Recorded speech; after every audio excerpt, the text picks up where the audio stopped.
یہ غلط فہمیاں دور کر دو، حضور کی امت گناہگار ضرور ہے، غدار نہیں ہے۔ ہاں، یہ کسی اور نال گل جا کے کرو کہ ختم نبوت پر پہرا دینے والے دہشت گرد ہوتے ہیں، پھر میرے جیسا بندہ بھی دہشت گردی کر سکتا ہے جو پانی پینے کا بھی محتاج ہے۔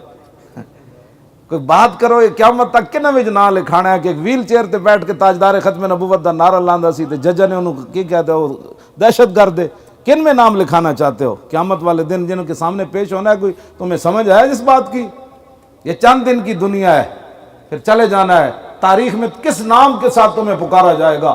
تمہاری نسلیں کیسے سر اٹھا کے چلیں گی کہ جنہوں نے 8 لاشیں بھی سنبھالی، پھر بھی دہشت گرد وہ جنہوں نے 8 لاشیں اٹھائی، 12,000 شیل کھائے اور ٹیروں کے ساتھ سوئے رہے اور ٹھنڈی ہوائیں برداشت کی، اور پھر دہشت گرد بھی وہی۔ پوچھا تو ان سے جانا چاہیے تھا کہ تم نے ختم نبوت پر کیوں تبدیلی کی ہوئے؟ کیا مسئلہ 2 میل پر بیٹھ کر تم نہ پوچھ سکے ان سے، اور جو 300 کلومیٹر کا سفر کر کے گئے وہ مجرم بن گئے؟